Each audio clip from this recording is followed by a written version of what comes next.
All right, welcome to another tutorial. Today we'll be focusing on completing a diffusion problem, but one in which we have internal heat generation. And this will sort of be an extension of the earlier problem we did that was diffusion only. We're just going to learn how to add that extra source term in there. So for this problem, what we're going to look at is a heated rod, the lateral sides of which are insulated. And so it essentially boils down to a one-dimensional problem. We do a 1D so that we can prove to ourselves that we know what we're doing. We're going to compare it to an analytical solution.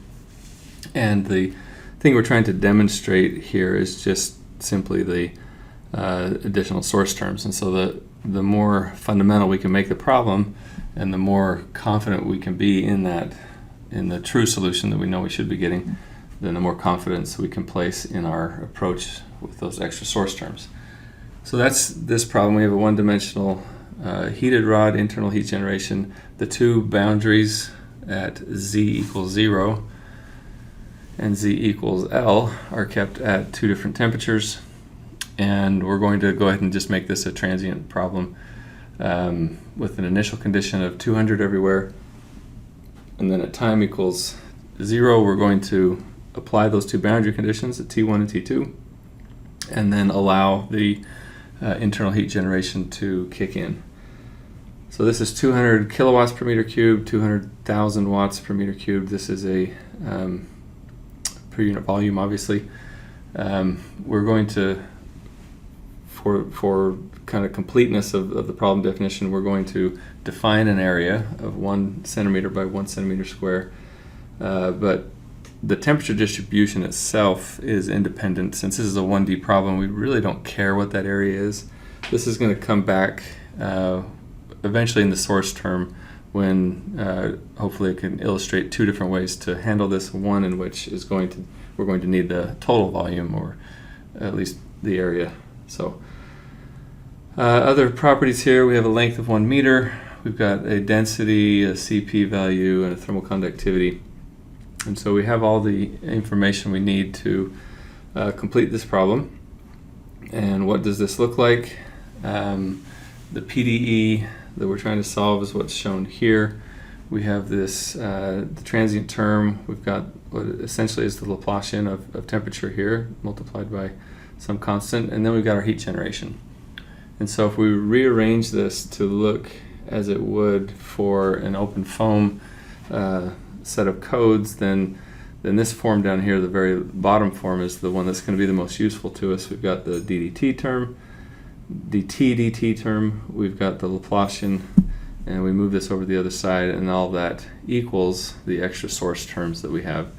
And notice that even though this is a per unit volume number here, once I get it in the form that OpenFoam is going to make use of, then the number here that still represents a per unit volume is actually Q divided by the product of rho Cp. So this denominator here is the volumetric heat capacity of the material. So we've got some constants we need to be concerned with. Our alpha, which is just K over rho Cp, is 2.5 e to the minus 4. That's based on numbers we had in the problem statement. And then this source term is going to have units of K per second, just like every other term will. And when I substitute those numbers in, then I get 0.5 K per second. And so when it comes time to code up the source term, this number is going to come into play. So let's talk about how we're going to do this. The general approach that I'm going to take. First of all, I gave you files again, so you can literally just take this and run it. But I also want to demonstrate and describe the process to you in which I created those files in the first place. So we have a domain that's square, a rectangular prism, and what we're going to do is go to our Ubuntu here, and I will go to the foam tutorial section. And inside of here, we've been dealing with the basic and the Plotion foam, and this is our flange problem. So I'm going to copy this to the shortcut that I created, my foam folder. Oh, I didn't tell what I was copying. I guess I should do that. So copied that folder over. So I should have this now in my directory in my local drive. And if you recall, there was no block mesh file here. There's no block mesh dictionary. This example used an ANSYS file to create a solid model. We're just going to get rid of all that, and we're going to need to find a block mesh dictionary to insert there. And so just like we've done in the past, we're going to go back to a different tutorial here, and oops. And the one that we've been using is in the incompressible folder. The solver is called OpenFoam. It's a cavity problem. We just want the standard cavity. And within there, we should have a block mesh dictionary file, which you see is the first one listed there. And also I'll copy that over to the same folder.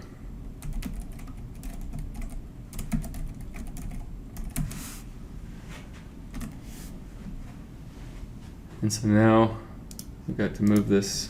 I should have copied it in, I guess, but so now I've got a block mesh dictionary, and I can go into that folder and change here and remind ourselves what this is.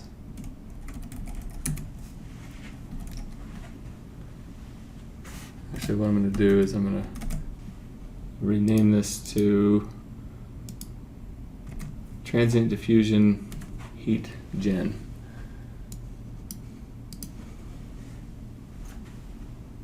And I come in here and I've got my block mesh dictionary. Let's first take a look at that.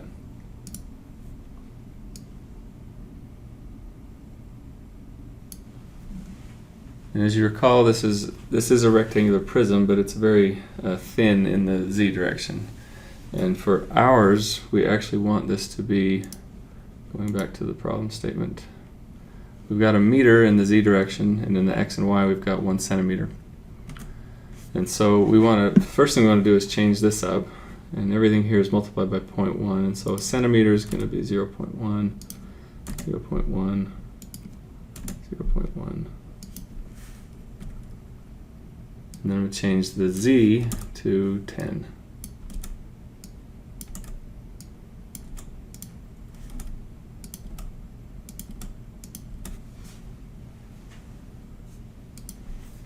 And so I've got, as I look at these points, my 0, 1, 2, 3 through 7 points are going to be first in the z equals, these 4 will be in the z equals 0 plane, and then these will be in the z equals 10 plane, or 1 because I'm multiplying by 0.1. So this is what it looks like if I sketch this out. I've got 0.0, 0.1, 0.2, 0.3, and then 0.4, 5, 6, and 7. Those are my 8 points. And you'll see that I want to create the blocks just like I did before, but I don't need 20. It's a 1D simulation. The only discretization I really need to do is in the z direction, and so I don't need anything in the x or y. Just change those values to 1, and we'll change this to 50. And a simple grading will be sufficient. If I wanted to, changing these two numbers is going to do nothing because I only have one element in the x and y anyway. But if I wanted to change in the z direction, if I wanted to change the grading, then I could change that last number, but we'll keep it uniform in the z direction. And as I look at the rest of this input, this was a cavity problem that we stole this file from. So it had a top wall was a moving wall, and then it had sides and bottoms that were fixed walls, and then it had front and back, which was in and out of the plane in the Z direction. And so we kind of need to twist this a little bit, because the front and back, not the front and back, but the empty type of faces are now going to be 4 instead of just 2, and the only ones that I'm going to apply a boundary condition to are the Z equals 0 plane and the Z equals 1 meter plane. And so let's take a look at these numbers. 3762, as I look at what this was the top plate, which was moving in the tutorial file. But as you take your right hand and you curl in the order of those numbers, 3762, you're left with a cross term that's pointing away from normal from the surface and away from the volume. And that's my top surface.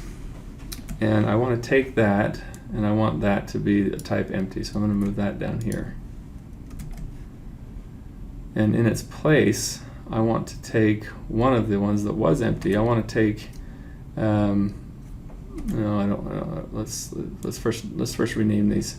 So moving wall, let's call that B1 for boundary 1, and then we'll just call this B2 for boundary 2. That's my T1 and T2. And then here we'll call these just sidewalls. So we've got 3 different families of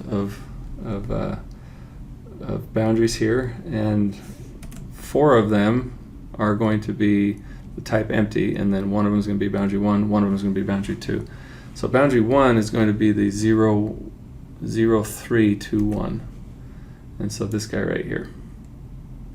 And notice again, if we map that out, 0, 3, 2, 1, and curl in with our right hand in the order that it's listed, then we're going to be left with a unit vector that is pointing away from the volume and normal to the surface.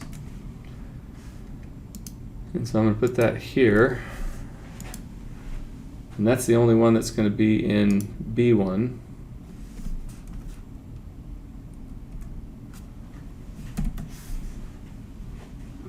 B2 is going to be 4, 5, 6, 7, which used to be an empty one as well, so we'll move that one up here. And the other 3 constitute what will go into the rest of the empty family.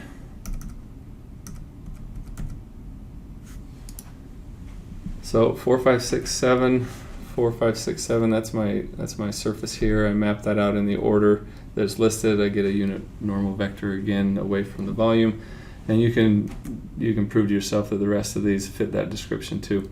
3762, 0473.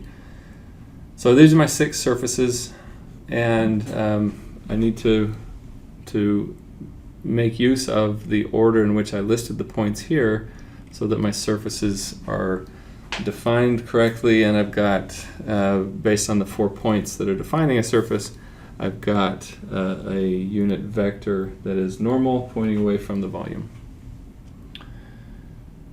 So that really are all the tweaks that we need to do to the block mesh dictionary. Why don't we go ahead and go into the folder here and just run a block mesh. So I've got a 0, a constant, and a system folder, and I can run my block mesh utility, and I get the patches that I defined in there. I can go and I'll create just a foam.foam file so that I can go in pair view and open this up.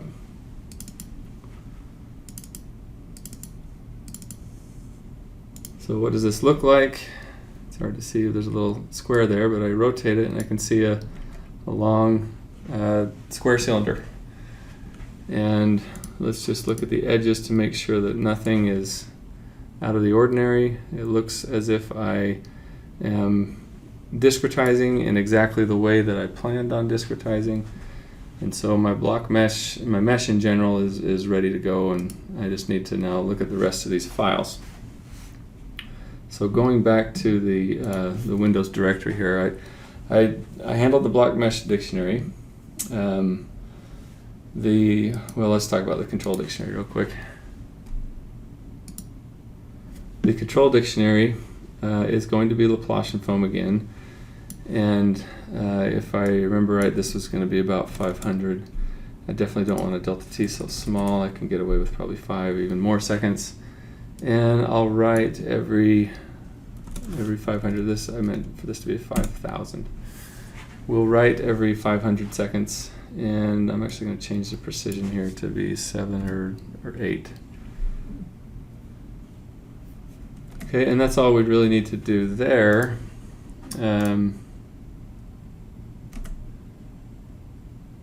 The schemes and solutions we'll leave alone for now. We'll go to the constant folder now and update our transport properties.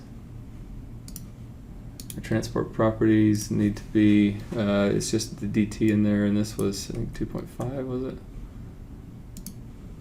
2.5 e to the minus 4.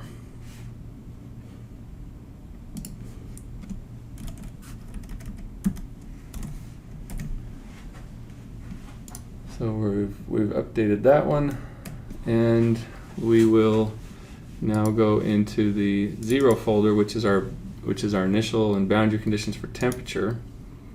And I'm going to need to make sure that I use the same definitions as I had before in calling out the different boundaries.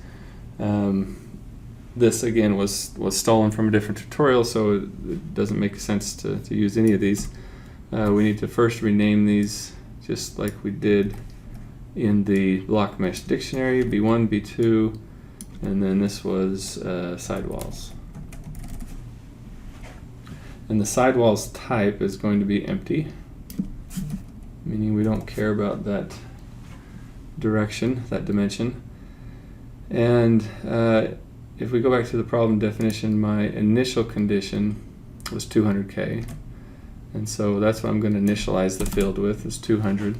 And then each of my boundaries are Dirichlet boundary conditions, so I'll do a fixed value on both of those.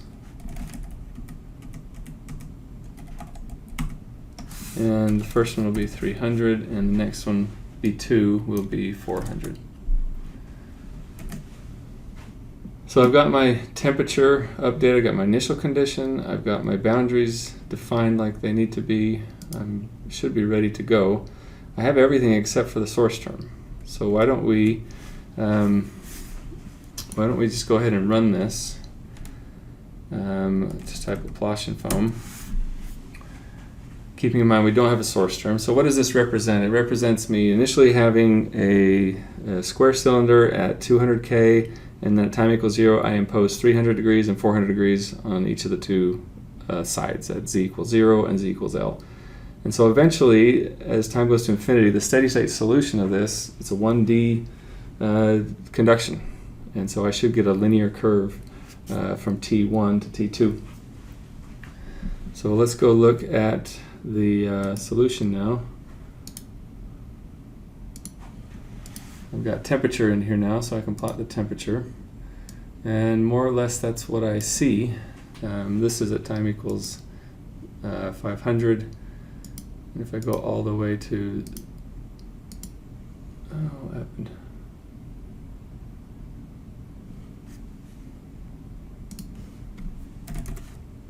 I should have some more in there.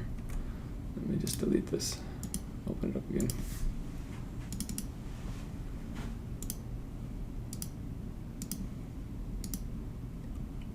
Oh, I started at 500, I was okay there. Okay, well, let's zoom in a little bit, and then let's create a line profile here.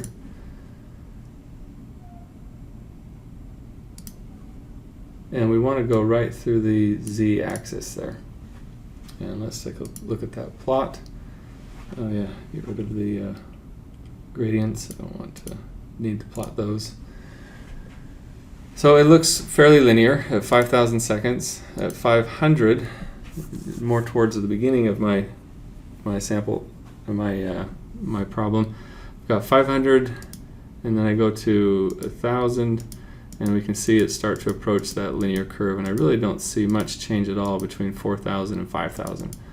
And so I'm pretty confident that 5,000 will be considered steady state, and I've also got some additional information before 500 if I want to explore that. Now, I don't have an analytical solution to the transient aspect of this. I do for the steady state.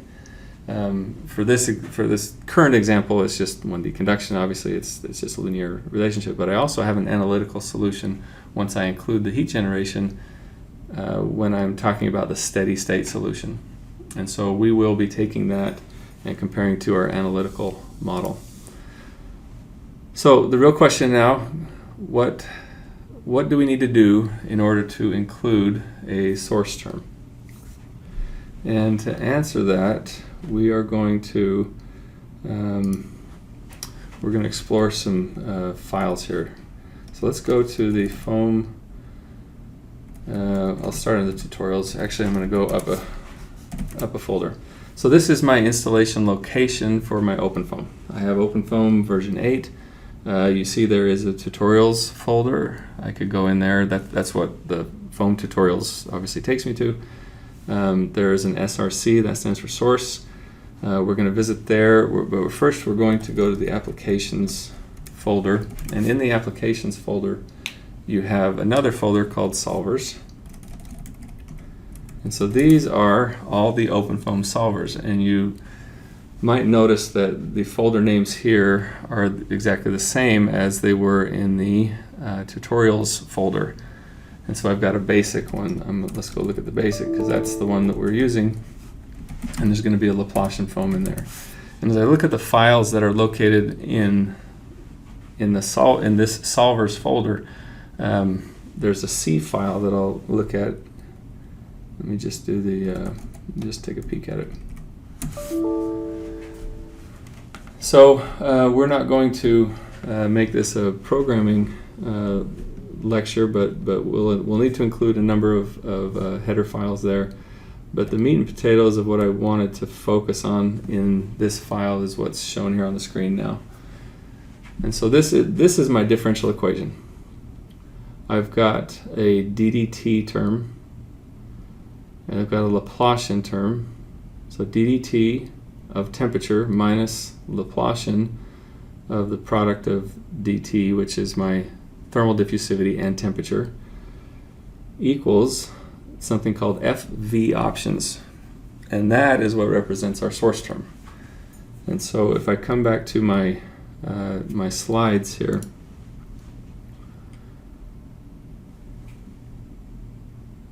then this is now the form of the equation that is most useful when I'm in the OpenFoam code and trying to make sense of it. So I've got my ddt term, I've got my alpha, and then my Laplacian of temperature, and then I've got the rest of this. So the task before us now is to get Q over rho Cp and make it work with the FV options.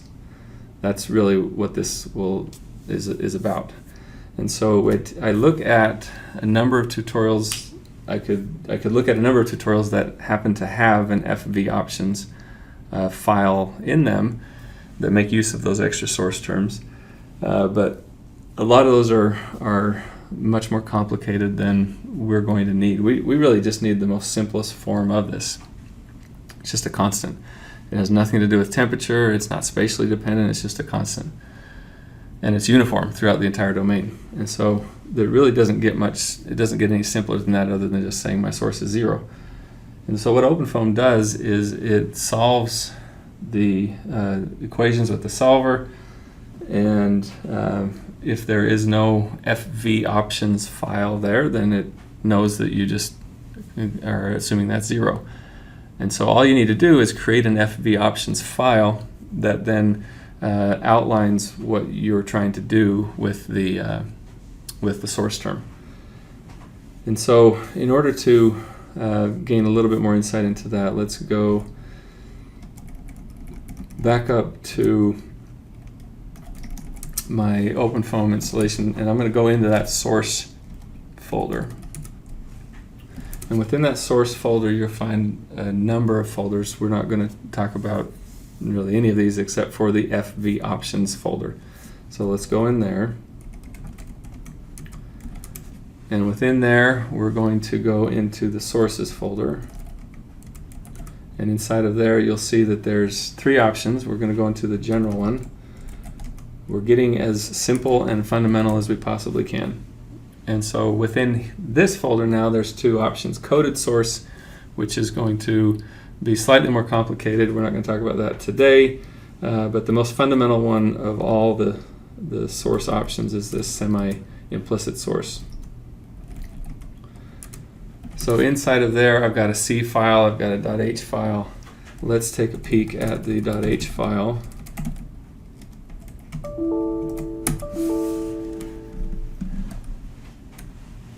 So we've got semi-implicit source. That's the name of the it's not a function, but it's an object that OpenFoam will recognize that then tells it what kind of source file you're looking at. And so what's happened is that OpenFoam is we're used to using it as a diffusion solver right now. We'll talk about convection diffusion, but OpenFoam is much more comprehensive than that. Financial solvers, structural solvers, vibrations, and all sorts of things. And so in many disciplines, there are particular problems where we need to have a source term that we're going to apply again and again and again for routine problems. And so what's been done is these FV options scripts have been written and are located in many of the tutorials. We'll go back and find one that has this simplest one in just a minute, but many of them you'll find are much more complicated, and that's because if I'm doing a pump that has a fan or a motor that's spinning around and it's got a number of blades and there's different things I need to include in the source terms, I don't want to have to do that from scratch every time, and so that's what they are there for. So this here, semi-implicit source, is again the most simplest version of this. I've got my source term, which is split up into SU and SP. Now in the notes we called this SC and SP, but it's the same concept. We're linearizing the source term and we are separating them into the term that is independent of phi or independent of any parameters, and then the term that is dependent on phi or in our case temperature. And so in OpenFoam, these are referred to as the explicit source contribution and the implicit contribution. So and it shows a few examples here, but this part right here is what I just wanted to demonstrate and kind of tie back to some other lecture materials that we've had. And so what we'll do then is we'll go into the tutorials.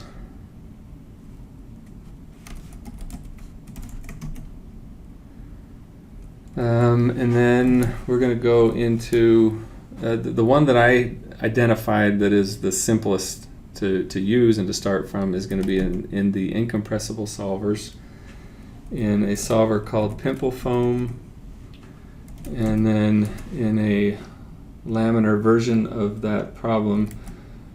And then we've got planar Poisson flow. And you see there's a zero folder, a constant system. Don't worry about the validation folder right now, or the all run or all clean, but in the constant folder, we've got the transport properties like we have in our own problem. We've got momentum transport, which deals with the fluid flow problem and whether we're using laminar models, turbulence models, which models we're using. But then it's got this FV options, and so let's just take a look at that. So we've got a standard OpenFoam header. We've got something called momentum source here. So in this problem, in this particular tutorial, we have a velocity source, and we're going to use, as soon as you specify this, then OpenFoam knows that you're breaking this into standard explicit and implicit terms. For this particular problem, the entire domain was going to experience this source of velocity, but only for a period of time. And so this problem is looking at the applying a velocity from 0 to 1,000 seconds and then looking at the flow dynamics afterwards and how they develop and die down. And so in my sources now, I need to list what parameters that I'm influencing with my semi-implicit source FV options file. And so in this example, it was U. We obviously don't have a velocity in our own problem, so we're going to be changing that to T. And then you list your explicit and implicit terms. So they have implicit as 0 in this, as do we. Explicit velocity is a vector, so they've got 3 components. Temperature is a scalar. We only are going to have 1. So let's go ahead and copy that file.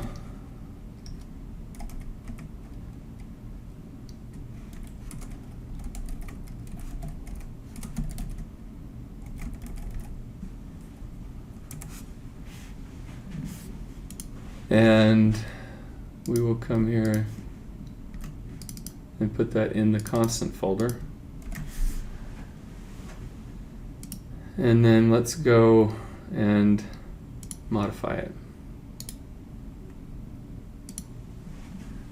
So my FV options here, this line here is telling OpenFoam the directory where it's located. I put it in the constant folder. I don't need to change that. Momentum source, I can change this to literally anything I want to. We'll just call this heat source.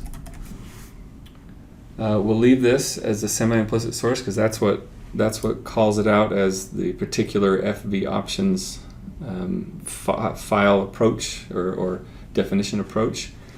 And I don't want to apply this just for a short period of time. I can simply delete all those. I do want to apply it to the entire domain. So I'll leave that as is. Now this line here, line 24, what that's talking about, right now it's listed as specific. The other option that you can consider there is absolute.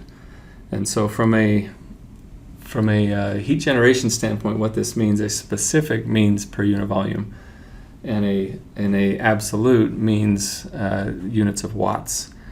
Now, I say that with an asterisk because in reality it's those 2 parameters, but divided by the product of our volumetric heat capacity, our product of rho Cp. So right now we'll leave it as specific, and because it's specific, then we're going to put a value of 0.5 in there. That's my specific heat generation, Q, divided by my volumetric heat capacity.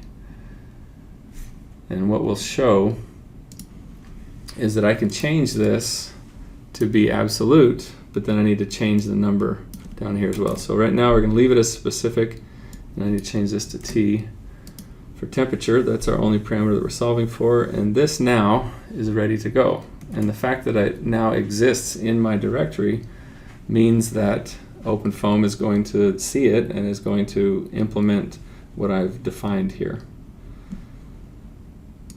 So coming back here, let's go to our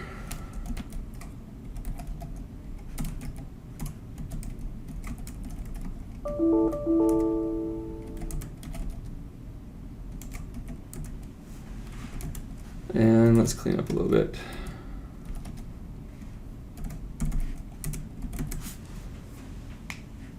And so I have in my constant folder, I have my FV options file. I've already created my mesh. I don't need to change that at all. And so I can literally just run my Plotion foam solver again. And it's going through just like it did before. But now we should have the solution that includes and accommodates our heat generation, our internal heat generation. So let's talk about this just for a minute, though, what we expect to see. We have an analytical solution, which we are expecting here. And so this is a second order term, or second order behavior. We've got fixed boundary conditions. And as I go to my parafoam, or my paraview, let's just delete all these.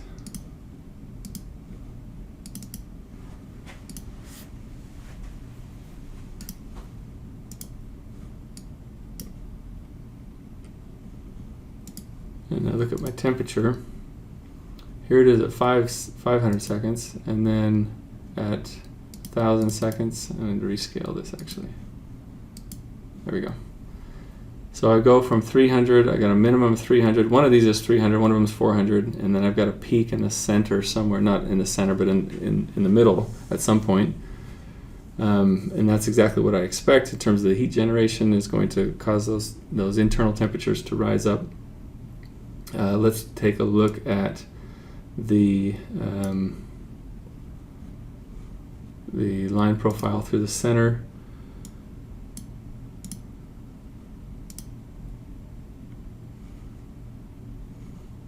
And we can get rid of the gradients, don't want to see those.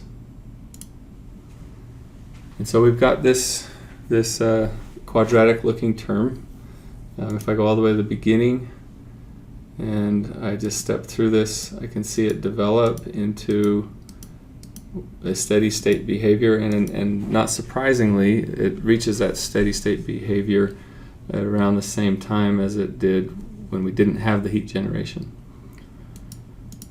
And so I can now take this and I can extract the data and I can compare it to my analytical solution, which is what we've done on these slides here.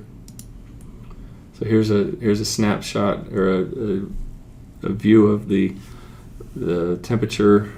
It's not really contours, but it's the volumetric data for the temperature. Taking that line trace through the very center of that and comparing it to my analytical solution, which is shown here, we can see that we have extremely good agreement. So this simple problem is proving to us that we are tackling this and implementing the FV options in a correct manner.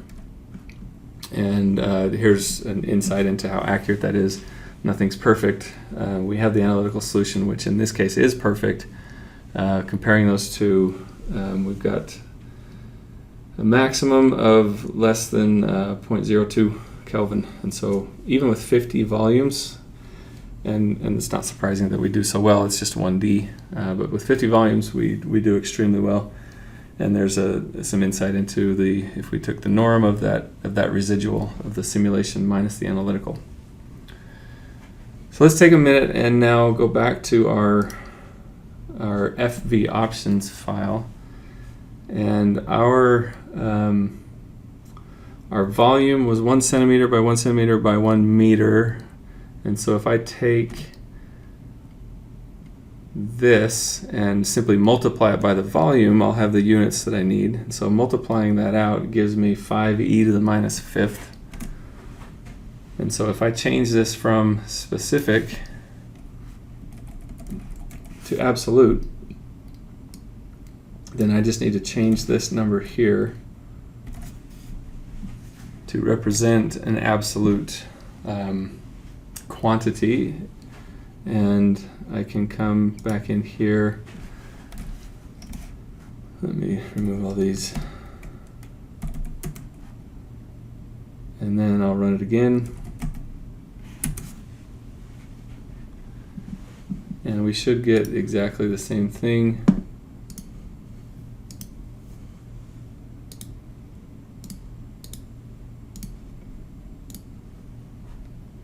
And so the moral of the story is it doesn't really matter which one you choose, but you just have to be careful in deciding what you're going to, what you need to make sure everything is accounted for in your data, in your numbers. Okay, if I can do this.